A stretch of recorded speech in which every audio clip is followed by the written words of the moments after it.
Good morning, YouTube. Welcome back for part 4.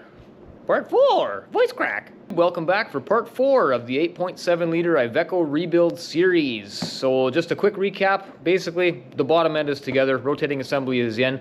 So today we're going to start off with the oil pump, get it checked out and back on there. We'll get the front and rear covers back on. We'll get the rear main and the front main seals installed. Hopefully we can drop the head on there, get it torqued, and then slide the cam in, and we'll start timing this engine. To which my understanding is this is going to be quite the process. I guess we'll find out. Haven't done one before. Might as well start now. So I took the oil pump apart and checked it out. It looks good, really good. It measures out good. So clean them up and put them back together. And just like I always do, I packed a little bit of grease around those gears. Those gears seal with oil. And when you put it together for the first time, this galleries are not all full of oil. So that grease helps to seal them up, and then they prime a lot quicker. And check the bypass as well, and it works. Very stiff spring in there, but it is working. So now I'm ready to put this back on. And then it's on there, just like that. No timing on this one, just whack them on there. And the rear cover is on, torquealized. Pickup tube is on, torqued. Front cover is on, torqued. So then I'm going to put that oil pan on here. Oil pan is interesting. I don't know what kind of coating they had on the inside of this thing, but it really did not like that coolant in there. It just all flaked off. There's just a couple places here where it's still hanging on. I actually wire brushed this to get that out of there because all that flaky stuff, I don't want that coming off and getting stuck in the oil filter and plugging that up. I've still got to do a bit more cleaning on here yet, and then I'll get this oil pan on. Alright, so we got this big, goofy, thick rubber gasket on here. And then they got this plate that slides over top of it. Well, slides over top of it. That plate squishes over top. It is an interference fit, and it is tight. You have to lube that up with some glass cleaner or soapy water and squish that thing all together. And now I'm ready to put some lube in the corners. Not lube, right stuff. Gotta put a bunch of right stuff in the corners to make sure that it seals on those joins there. Gonna do here as well, and then I can put that thing on and bolt her up. Well, we got this engine right side up. I'm still waiting for a head. We've had a lot of trouble getting valves for this thing, and then we got the valves, and then we're missing a bunch, and to order again and wait again. It's been a bit of a nightmare, but that head is supposed to be coming back here this week. Anyways, got the rear cover on, front cover, I think I talked about that already. Put the new oil cooler in. That oil cooler, I changed it because, remember I found all this crummy stuff inside there?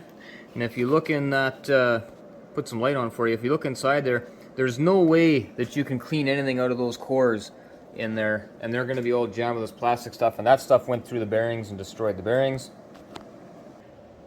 Here's the rod bearings. You can see that they're pretty wiped. They're not very clean right now, but they definitely had a bunch of debris go through them. And that's exactly from that filter exploding in the cooler. Those pieces all made their way through the oil cooler and then into the rest of the engine. This filter, it is just plugged solid. That thing is just plugged with like jello. That's what happens when you mix oil and coolant. I don't like that. So I did check. And the bypass valve inside there, right in there, it's got lots of spring to it, it works good. And so it should have been bypassing oil and not imploding that filter. I was advised that it wrecked like this because it was a cheapo filter. And so I thought, well, what is a cheapo filter? Well, there's the part number, made in China, 101220. I don't know, I googled that and it doesn't come up with anything, so I don't know whose filter that is. We're going to put a case one back in there. So anyway, I'll work at getting this housing back on now. Well, I just ran piston protrusion. I just do 2 measurements, one on each side of the pin. The pin goes this way, so we check it here and here. And show you what I came up with here. So our protrusion, oh, we got a big light in the way here. There. Protrusion is 19.8 thou. 20.3 thou, 20.5 thou, 19.8 thou, 20 thou, 19.8 thou. So on the chart it looks pretty exaggerated because we're all the way from 190 to 210, which is actually not that much, but it looks like a lot on here. But anyway, we only have less than 1 thou of spread, so 0.7 thou. That is pretty amazing. I imagine that's about as good as it's going to get. Hey, look at this! I got a head back! Yeah! Alright, the head is prepped and ready to be installed. The deck is prepped, head gasket's on, alignment dowels are in. That'll just help lower the head down nice and straight. Get a good crush on there. Finally. Well, that head is on there. Torque mold at 37 and then 74. And then 90 degrees and then 75 degrees. So we got white marks for the 90s and the blue lines for the 75s. And very funny little torque sequence on here, kind of back and forth all over the place. But anyway, that is done. Okay, front crank seal is installed. And I did the rear crank seal, put the flywheel on, torqued it up, and marked my TDC mark. This engine is timed through the crank sensor hole. I put some light through there. You can see in there. I marked that one as well. You can't see my mark real well because it's too bright with the flashlight, but maybe we can do it this way. There, now you can see my paint mark in there. So that's where it's pin timed on this motor. Oh, I can't wait until this tractor's out of here. It smells like pig poop and it's been bunging up my shop for months. I'm having a lot of trouble getting the cam timing figured out on this one. It's not the same as a Detroit or a Cummins or a John Deere or anything normal that I work on. This thing's a little different. So I put the new camshaft in, lubed up the bearings, got it in there, and threw the injectors in and the high pressure lines, because that all has to be installed before you put your rockers on, just because you don't have room to get these nuts off when all that stuff is on there. So anyways, according to the book, first step is set the engine to top dead center. See the instructions if you don't know how to do that. Well, I already looked at the instructions. I read through that, so I knew what I was doing this right. And I actually set top dead center before I put the head on, and I verified it with a dial indicator that I was exactly top dead center. Then this flywheel, it is keyed to the crank with a dowel pin, so it can't be off. But it has, on the other side of the ring gear, kind of inside, it has 4 places where there's a single line, and then it's got one place where you've got a double line, and I've got those marked here, 2 of them. This one is top dead center. This is exactly where it was sitting on that single line when I put the flywheel on with the pistons at top dead center, 1 and 6 at top dead center. That lined up right here, and as you can see, it... let me get my light on. I don't know if you can see that little notch in there. Right in there, there's a little notch covered in white paint.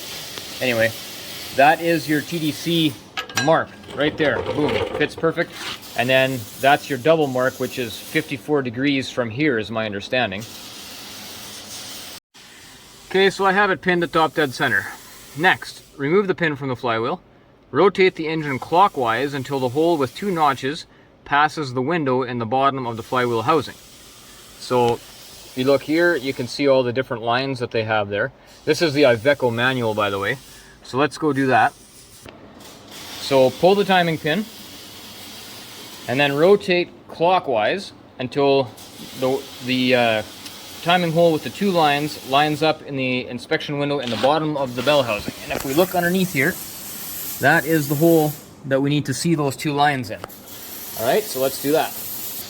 Okay, it's a little bit tough for me to show you underneath there, but there's a notch with 2 lines underneath that now lines up with actually exactly this hole lines up with that hole in the bottom. So that's lined up there, and we got her pinned. Next step, continue to rotate the engine clockwise until the next hole with a single notch C appears in the window 1. So that notch is my TDC mark. Okay, so that TDC mark, if you look in that hole in the bottom, which is a little hard for me to show you, but you can see that white single notch there now. We continue to turn it clockwise until the next notch shows up in the bottom window, and it pins there really nice. Okay, so now step 5, pin the flywheel through the crankshaft sensor hole with the pin. We did that, and then it says use a paint stick to paint the 2.5. That 2.5 that they're showing there, that is referencing cylinders 2 and 5 because they're companion cylinders, top dead center. That's what they're looking to see there. They want me to paint that mark where it's pinned right now for easy reference later. All right, fine. So we got the number 1 TDC mark visible through the bottom. We got it pinned at the 2.5 top dead center, right there, got it marked, okay. Now we got a number 7, remove the pin from the flywheel. And then number 8, rotate the engine counterclockwise 1 full revolution back to the 2.5 single notch to begin timing procedure. What a way of doing things. Notice, to ensure the engine is set to cylinder number 2 TDC compression, both intake and exhaust rocker arms should be loose on cylinder 2, and both rocker arms on cylinder 5 should be tight. So let's go do this now. Okay, there, I turned it counterclockwise and pinned it back on the 2.5 mark. Now, this is where this is really stupid. We're supposed to now make sure that number 2 rocker arms are loose and number 5 rocker arms are tight. Well, what's stupid about that is if you took this engine apart properly, that would mean that you loosened all these off and took all the valve spring pressure off of the valve train before you loosen the bolts off. That's the way you're supposed to do it. So now, if you want to put this back together, they're all going to be loose. It doesn't matter who's on top dead center and who's not and whatever. They're all going to be loose. So that doesn't make any sense. So besides that, I can already tell you, cylinder 1, cylinder 2, this is supposed to be loose. Well, we've already got, what is that, our intake? We've already got our intake valves are being actuated because that lobe is up. So the cam, being in the position that they told us to put it in, 9, 3, and 12, doesn't work. Like, it doesn't even work. Okay, so with it pinned at top dead center number 1 and 6, this is the way I took the cam gear off originally. I had this TDC mark on the tone ring lined up with the cam sensor. That's the way it's supposed to be at top dead center. But check it out, my bolt holes don't line up.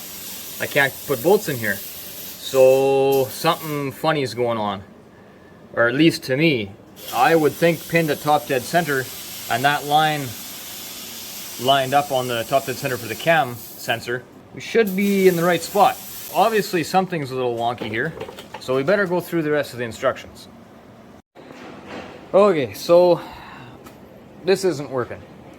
So then I checked my stash of manuals, and I do have a Case Magnum tractor manual that has exactly this same engine. So let's go see what it says.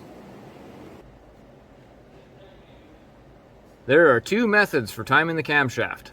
The first method requires tools. Well, yeah, you're supposed to be able to time these without all the fancy tools, but obviously there's something very wrong with the book. Its instructions are, I don't know what they're trying to get happening there. I just don't understand. I'm very confused. So I wound up calling a friend of mine that works at one of the dealers, and he just laughed at me and he says, yeah, nobody can figure these things out. So that was encouraging. So I actually went and rented these tools so that I can set this up the way that it's supposed to be. Okay, so this one says remove flywheel sensor, rotate clockwise until the single notch hole B that follows the double notch hole D is viewed in the sensor hole. Install the locking pin, locking the flywheel at TDC number 1 and 6. So I can go do that pretty easily. I have that all marked already. There, pinned back at TDC 1 and 6. Now we got position the camshaft while looking at the front of the engine. The holes in the cam should be at the 9, 12, and 3 o'clock position. Well, let's verify that. 9, 12, and 3 o'clock, just like we did before. Now they want us to rotate the flywheel clockwise until the D hole with the 2 notches is visible in the sensor hole, and install the lock pin, locking the flywheel at 54 degrees before top dead center. Okay, so I rotated clockwise, that's this direction, until the double notch hole lines up here. Now I can show you what that looks like. There you can see the 2 notches in there. Lines up with that hole. I marked it as well when I had the flywheel off, so it was easy to see. Because I knew I was going to be doing this. So this is now, the engine runs clockwise, no, it runs counterclockwise from the rear. So to me, that would mean if top dead center were here, and that line comes after, this would be 54 degrees after top dead center, not before. Yeah, rotation's counterclockwise. So if D is our double notch hole and C is our TDC mark for, 2 and 4. Well, that's completely backwards to how it actually is, though. Okay, I see what's going on here. You're viewing certain notches through the pinning hole, but you're actually doing the timing through the bottom window, which is absolutely crazy. Because when that engine is actually in the tractor, that bell housing sits down underneath here. And so your timing window, oh, I guess you might be able to see it if you took the drive shaft off. You might be able to see it through this hole. Oh, maybe that's why. Alright, well, if I pin my top dead center mark right here, where they have it C marked, then there would be a notch. You would be able to see a notch through this timing window here. You would pin it here, but the notch would be there, so that B notch would be timing position for pistons 1 and 6. So okay, that kind of makes sense then, because then this would be 54 degrees before top dead center. Okay, so I got to make some adjustments here. So if I go this C mark, if I pin it there, I got my double marks here. That means that this B at the bottom in the timing window is going to be TDC 1 and 6. Alright, so I pinned it at my TDC, which I verified with a dial indicator, and that's exactly where it lines up. So it's pinned there.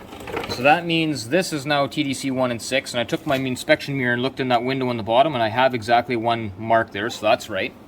So we have that one, our double notch, and then our TDC 1 and 6. So this is 54 degrees before top dead center according to that timing window. Okay, so I've got these 3 marked right now. I just have to rename C, which C is going to be TDC for 2 and 4, and then I got to find A and mark that one. My goodness, look at this. This is the case Magnum book. A is TDC for 3 and 4, B is TDC for 1 and 6, C is TDC for 2 and 4. What? How do we have TDC twice on 2 different areas for number 4 cylinder? Where is TDC for number 5? This is crazy. These Ivecos, man, I don't know. Nothing works. The manuals aren't even right. I can tell you from experience, B is going to be 1 and 6. I know that's right. The next one is going to be A up here, which is going to be 3 and 4. That makes sense. And then the next one, which is the C mark, is going to be 2 and 5. Okay, so the reason why I know that is because if we go back to engine basics, we need our firing order, which is 1, 5, 3, 6, 2, 4 on a 6-cylinder. That means number 1 fires, then number 5 fires, then number 3 fires, then number 6 fires, number 2 fires, number 4 fires. Now, if you write this correctly, you can actually get the companion cylinders out of this. So we go 1, 5, 3, 6, 2, 4. Now, companion cylinders means when number 1 is at the top, number 6 is also at the top. When number 5 is at the top, number 2 is also at the top. When 3 is at the top, number 4 is at the top, but they're on opposite ends of the stroke, right? So you have compression, power stroke, exhaust, and intake stroke. So when 1 is coming up on compression stroke, number 6 is just finishing off the exhaust stroke, and it's going to overlap, getting ready to do the intake stroke. Okay, so now going back to our circle, like this, we got our 3 lines like that. Now, if this one here is top dead center for number 1 cylinder, we got a 1. The next cylinder in the firing order is going to be cylinder number 5. So that means crank rotation is counterclockwise from the rear. So the next one that comes around to our timing window, we'll put that here, is going to be number 5, right? So this is going to be 5. And then the next one that's going to come around to our timing window is going to be cylinder number 3. Number 3. Now the next one is going to be cylinder number 6. So that's here, so 1 and 6. Next one is going to be cylinder number 2. That's 5 and 2. Next one is going to be cylinder number 4. That's 3 and 4. Make sense? Of course, this is where our double notch is, which is 54 degrees BTDC, before top dead center. Okay, so we got 1, 5, 3, 6, 2, 4. That's how it fires. So these are companion cylinders, which means when you pin it, wherever you pin it, in this timing window, if you pin it in this position, that's going to be top dead center on 1 and 6. Just 1 is going to be on compression, depending on cam position. 1 is going to be on compression, and number 6 is going to be on overlap. We're just getting ready to go into the intake stroke. And then same for 5 and 2 and 3 and 4. Now I did take a second here just to confirm some stuff, because this Iveco is not a normal motor. And check this out. Firing order on this engine is 142635. So let's go see if that's going to change anything. Okay, so 1, 4, 2, 6, 3, 5. So 1, top dead center, is going to be there. The next one that's going to come around is going to be cylinder number 4. Aha, instead of 5, it's going to be 4. So that is going to change it. So let's rewrite this. So I was wrong on this because they changed the firing order on the Iveco here. So 1, 4, 2, 6, 3, 5. So 1, 4, 2, 6, 3, 5. 1 and 6 are still companion cylinders. 3 and 4 are still companion cylinders, and 2 and 5 are still companion cylinders, but the firing order is different. So if we draw our circle again with our 3 marks and our double notch there at 54 degrees BTDC, then we're going to have 1, 4, 2, 6, 3, 5. So the way this is going to look on the flywheel is 1 and 6, 4 and 3 on that mark, and 2 and 5 on that mark, and our 54 degrees before top dead center are going to be there. So let's go have a look at that now. Okay, so in the timing section, the Iveco doesn't really give me a nice labeled picture like in the Case Magnum book, so I'm going to switch back to that one. So what do we got here? We got B, they're saying is 1 and 6. That's what I got. And A, they're saying is 3 and 4. I couldn't remember, so I had to go back and double check, but yeah, 3 and 4, so that's right. Now C, they're saying is going to be 2 and 4. Well, that ain't right, because we already used 4. So no, it's going to be 2 and 5 like we have here. So I got to make sure I mark that right. And then we still have our 54 degrees before top dead center, and then 1 and 6 on the bottom stays the same. Okay, now that's out of the way. Okay, so I rewrote my marks here. 1 and 6 TDC, 4 and 3 TDC, 2 and 5 TDC, and that is in relation to the timing window in the bottom. Okay, so let's start over out of the Iveco manual here again. Engine service instruction, finding TDC. So we didn't go through this before because I did this on my own already before I started videoing all this garbage. Rotate the crankshaft counterclockwise until the D hole, that's the one with the 2 timing marks, appears through window 1 in the bottom of the flywheel housing. So down there, then you continue to rotate the crankshaft counterclockwise until the first mark, B, for cylinder 1 and 6, appears through the window in the bottom of the flywheel housing. Okay, we got that. So you spin this thing counterclockwise this way until that hole lines up here, and then you spin it a little bit more counterclockwise until the first notch lines up, and that's TDC for 1 and 6, and we have it pinned right there. So we are now pinned at TDC 1 and 6 according to the timing hole. Alright, now it says pin the flywheel through the crankshaft sensor hole with tool number blah blah blah. Now, I did that already. Now it says, note, depending on the engine configuration, there are 2 places to pin the flywheel.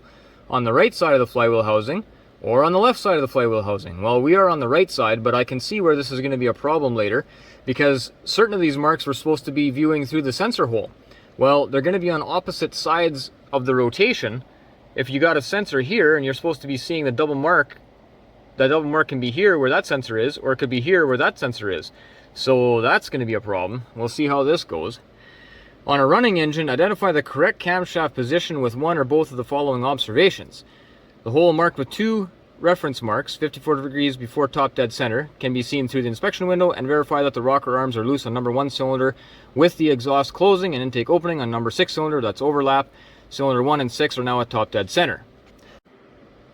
Now I think what they're trying to get at there on a running engine is if you haven't taken it apart already and you're just checking top dead center and your cam is already timed. Because this is not a timing procedure, this is just finding top dead center. So I think that's what that's talking about.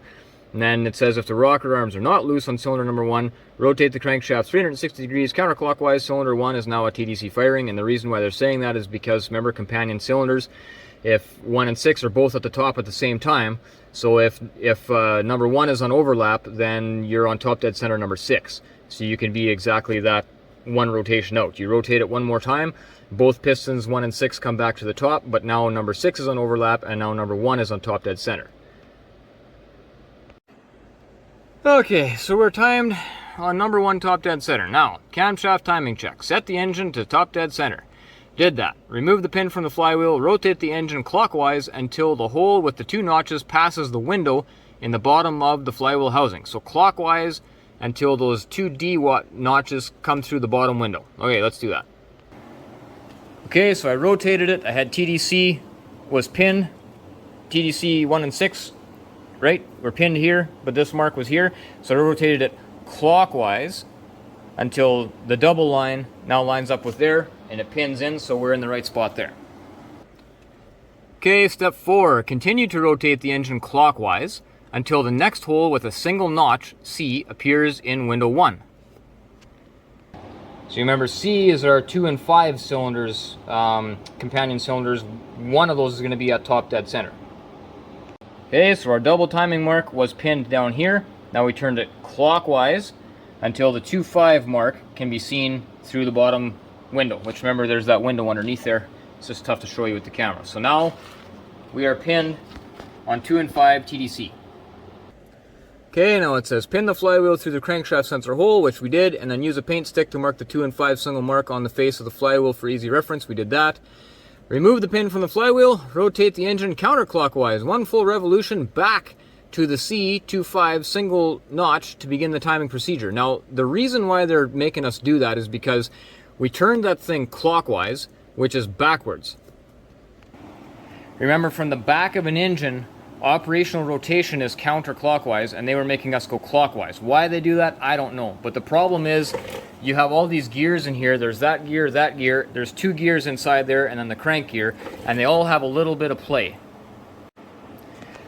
So they've had us go backwards to the 2.5 position, and now when we switch directions and go forwards, which is going to be counterclockwise, to line up our timing marks again, that's gonna reverse the direction of all these gears, and it's gonna take the play out of all those gears. Okay, remove the pin from the flywheel, rotate the engine counterclockwise 1 full revolution back to the 2.5 single notch to begin the timing procedure. And it says to ensure the engine is set to TDC number 2, both the intake and exhaust rocker arms should be loose on that cylinder, and the bottom rocker arms on cylinder number 5 should be tight. And I think that's where we had trouble before, so let's see how this goes. Okay, so I turned it counterclockwise 1 full revolution and pinned it back on the 2.5 mark. Just pinned. Now, it says to ensure the engine is set to TDC number 2, TDC compression, both intake and exhaust rocker arms should be loose on cylinder 2, and both rocker arms on cylinder 5 should be tight. And that is not the case, exactly the same as before. Because the cam has not moved, it's still sitting in the position that we set it before. So cylinder number 2 has got the intake valve opening, and number 5 just passed the exhaust. So what gives here? Because they actually call that the timing check procedure, I'm guessing that they're referring to if this was already all together and you're checking the cam timing, which I don't know. This is confusing. So the camshaft install procedure just goes straight into camshaft checking procedure. Well, that doesn't make any sense, because you have to have the cam gear off in order to install the cam or remove the cam because of the thrust plate in behind it. So you can't just check it, you have to adjust it first. So if we go down a bit and we go to camshaft adjust, let's check this out again. This procedure is only to be used after you determine the cam timing is not within spec. Well, we know that already. See camshaft check. Well, yeah, we had it out, so we know what's wrong. So they want you to move the flywheel in the direction necessary to achieve one of the following specs on the dial indicator. Oh boy, here we go. I know that there's a cam timing tool, and I have the cam timing tool, so I'm going to go back to the Magnum book and see if we can figure out how to use that tool. Okay, this one tells you the procedure on using that tool, but this is going to be wrong too. So there are two methods for timing the camshaft. The first requires tools. Remove the flywheel sensor. Do not remove the plate. Note, the plate is set at the factory and provides a precise location for the sensor. It should not be removed. Well, ours doesn't have a plate, because the plate is only used on the left-hand sensor bell housing, and we have a right-hand sensor, so this will be interesting. Rotate counterclockwise until the single notched hole B that followed the double notched hole D is viewed in the sensor hole. So let's do that. Okay, so I rotated counterclockwise until that double line was seen through the timing hole, the sensor hole it said, and then I turned it a little bit more to the first notch and pinned it, and it's saying that this is now 1 and 6 TDC. Again, if you took your rocker arms off properly, you loosened all that stuff off. So now if you're going to set that all back up, you're going to get incorrect readings on here, because for one, it's way too loose, and if you just tighten them up so that it works, you may have way too much or too little movement there, because your valve lash is going to be totally wrong. So this just doesn't even work.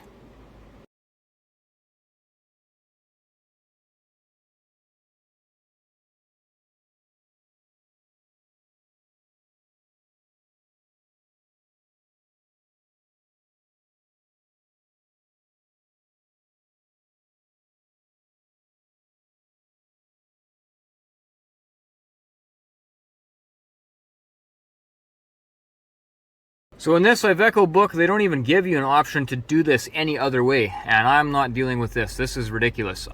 See, right here, it says now install the locking pin, locking the flywheel at TDC 1 and 6. Well, I'm here to tell you, verified with the dial indicator before I even put the head on, this is not TDC 1 and 6, this is TDC 4 and 3. So now the question is, are we supposed to be pinning this at TDC 4 and 3 and setting the cam there? Or are we supposed to be pinning this at 1 and 6 and setting the cam there?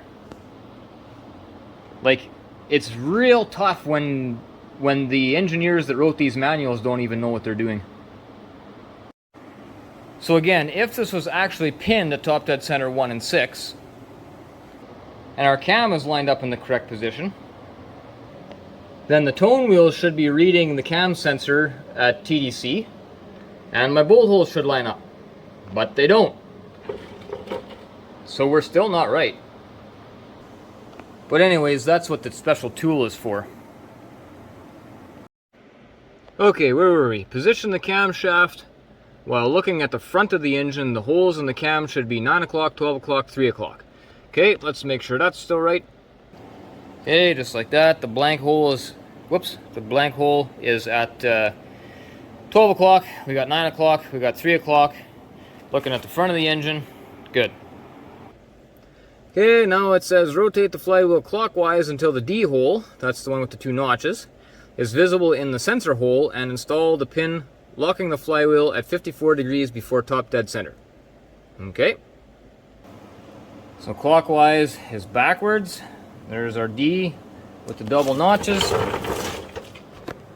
Look inside the hole. Not there yet. I'm actually off. You see that? Not quite there. That's another really annoying thing about this engine. There are 56 holes drilled around the outside of this, all spaced at different places, so you can pin it in 56 different locations. I cannot imagine trying to do this in the tractor. What a mess. Anyways, if you look inside there, now you can see those 2 notches. It is now pinned on whatever. They're saying it's 54 degrees before top dead center, but top dead center 1 and 6 is here, And if it rotates this way, then this would be like 54 degrees after top dead center in my book. Okay, time to install the tool in the front of the camshaft. The tool sets in the three holes of the camshaft used for position, as in step 4. Note that the hole in the head which accepts the pin on the tool when the cam is in time. Okay, let's go put the tool on. So this is a specialty tool. It is precision fit to fit on that snout. If you don't hold it just right, it doesn't fit on there. There we go. Now we're going to turn the cam down until it lines up with the pinhole. Boop, right there. I got a drill bit here. We can stick inside. Right there. Okay, so now that cam is, I don't know, supposedly timed. I have no idea what's going on at this point. When the tool aligns the pin to the timing hole in the head and the double notch D hole is pinned in the sensor hole, the cam is in time. Fasten the tool to the cam by installing the bolts. Do not remove the locking pin or the cam timing tool until after the cam drive gear is installed. Okay, well, let's go verify this. Now remember, this was a running engine when I took it apart, and it can only be timed one way. Like literally can only be one way. It's gear drive. You can't be a tooth off or things don't line up. So this tone ring around the outside of this gear, I never took it off. I never loosened those bolts. I never touched it. So if that cam is properly in time with the flywheel, no, that doesn't even work.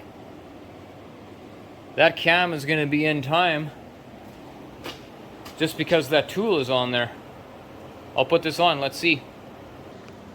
Yeah, it's off. I don't know, 54 degrees before top dead center. Maybe that would be right. I just do not know what's going on here. This doesn't make any sense. Alright gang, this is clearly not correct. It seems to be pretty important to set that cam at 54 degrees before top dead center. So let's go back to the basics and just use our heads here for a second. Forget about what the book says on how to set that up. Now, we know that when that mark is in with that window, that is top dead center number 1 and number 6. That's been, I've said 100 times already, verified with a dial indicator before I even put the head on. So when we've got it pinned with that one right there, that is TDC 1 and 6. So being that this engine turns counterclockwise, if we want 54 degrees before top dead center, that means we have to be on this side of the mark so that the 54 degree mark gets to the timing window, because that's where our relationship for the timing is, before the TDC mark. Therefore, the way I have it sitting right now, this is pinned at 54 degrees before top dead center. Period. That's just all there is to it. That's it. Now that, of course, is talking 54 degrees according to their mark on the flywheel, and again, in relation to the timing window, not the crank sensor, which we went through all that earlier already. Okay, so where it says here, remove the flywheel sensor, blah blah blah, rotate counterclockwise until the single notched hole B that follows the double notched hole D is viewed in the sensor hole. So we're going counterclockwise, that's in the direction of rotation, until we see the B, which is the 1 and 6, in the sensor hole. But you're not looking for it in the sensor hole. You're looking for it in the viewing window at the bottom of the bell housing, and that's not where the sensor goes. The sensor goes on the side of the bell housing. So they've confused the terminology up there, and that really messes a person up when you're going through this, because they call it different things in different places, but it's not a sensor hole. They want you to lock it there, and then they want you to turn it back, actually, position the camshaft, and then rotate the flywheel clockwise, so that's going backwards, until the D hole with the 2 notches is visible in the sensor hole. Well, we're not looking for that in the sensor hole, we're looking for that in that bottom timing window again. So again, they messed that up. It just makes it very hard to understand what's happening here. So then we're going to install our tool in the front of the camshaft and pin it, and then let's go check how that works. Okay, tools installed and pinned. We are pinned at actual 54 degrees before top dead center, 1 and 6, 54 degrees. This is the way it rotates, so that's right. We're pinned. Bolt holes line up, that's good, but we're still off here. So reading through here back in the Iveco manual again. Rotate the flywheel clockwise to 54 degrees before top dead center or until the double notched D on the flywheel can be seen through the inspection window in the flywheel housing. So that's what I was saying. It's not a sensor hole. You're not looking through the sensor hole. You're pinning it through the sensor hole. You're viewing these notches through the inspection window in the bottom of the housing. Man, this is confusing. So I have given this very careful consideration, and I'm very confident that we have it pinned at 54 degrees before top dead center. And obviously this cam tool is, that's the cam tool for setting that cam up. My bolt holes line up in the cam, so I don't understand why we would still be off. The only thing I can think is that maybe this was never right. Maybe this tractor always has been timed wrong. I don't know. But I don't see, this has to be right. It has to be. It has to be right. So I'm tempted to bolt that cam gear up and torque it, throw the rockers on, and then there's a procedure for checking, and you measure rocker lift. I'm gonna probably do that. Okay, I put the rockers back on so I could throw the dial indicator on and check the actual cam timing. So what you're supposed to do is pin it at the 2.5 top dead center, and then you put your dial indicator on number 3 exhaust valve. 1, 2, 3 exhaust. That's this port here, exhaust. Perfect. Get your dial indicator on there, and then you're supposed to turn it over counterclockwise, so in direction of rotation, 1 1/4 turns until you get back to the double notch D being in the timing window. So this mark goes all the way around back to here. That would be 1 1/4 turns. Pinned it, and my lift is supposed to be, hang on a second. Okay, for this serial number engine, my lift is supposed to be 0.185 inches, and I have 0.2625. So the timing is off just like I thought it was. Yeah, I verified this a few times. I've just got way more there than what I'm supposed to. So this thing is off for sure. And it's probably off by just that much. But I just don't know why. The part that really concerns me about it is my contact at the dealership tells me that just about every engine they've had in that they didn't assemble themselves has had valves hitting pistons. And you can't afford to be off like that. So I gotta figure this out. Okay, so I figured it out here. My mistake was with the dial indicator. You're supposed to measure it on the roller, not out here. I don't know why I thought I was supposed to put it there, but anyway, when I measure with the roller, I'm supposed to have 0.186, and I have 0.18123. So I'm 3 thou off what I'm supposed to be. That's probably as close as you're gonna get, so we're gonna call it good. I don't think 3 thou is gonna make the pistons kiss the valves, but even if they did, well, I guess I could adjust it that 3 thou, couldn't I? Yes, I could. I'm gonna do that. I verified this twice, and both times I got exactly the same reading, so I think I probably should do that. No, wrong again. It's supposed to be 185 thou right here. I'm above that serial number, so I'm supposed to be 185 thou. And after I just adjusted it now, and I have exactly 185. This guy went around 3 times and then ended up at the 35, so 3 times at 50 thou per revolution is 150 thou, and then plus 35 gives you 185. So that is exactly where we're supposed to be according to all the specs. but we're still off on our tooth here, so I don't know. Maybe this engine was never timed right from the factory. I'm not sure. Yeah, so it even says here, note all values have a tolerance of plus or minus 3 thou. That is not very much room. Like, that has to be so perfect. That is crazy. So now that I've spent about 6 hours trying to get this cam timed, I think I got a pretty good idea of what they're trying to do here. But it's like a bunch of engineers got together and said, hey, listen, let's make this as complicated as we possibly can and still have it work in the end. And that's kind of what this is. Like, if you don't want to have a camshaft gear that's timed or keyed to the camshaft, fine. But then do like a John Deere, for example, and have a place in here to pin it. So you can pin the cam, pin the crank, and put the gear on. Torque it up. Done. Like, I just don't understand this. It just blows my mind. I don't know. And obviously this thing being that tone wheel, I don't know what's up with that. It must have been not right from factory. And I would have figured this out a little sooner if I had realized that the dial indicator goes on the roller side, not on the rocker end. That would have saved me some time if I had read my directions more properly. And I think I mentioned earlier that I had to put these, the rail and injector tubes on, or high pressure lines on, because there was no access to these nuts on the injectors. That's actually not right. I remembered that I had to take the rockers off to get this rail off before, but the only reason that was not because I didn't have access to these nuts. That was wrong.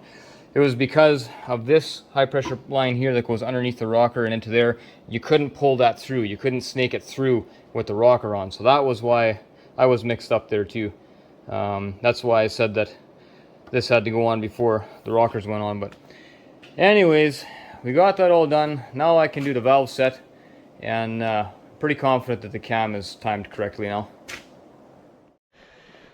Okay guys, so my guy at the dealer says those tone rings never line up in exactly the same place when you put the engine back together, so that doesn't make any sense to me.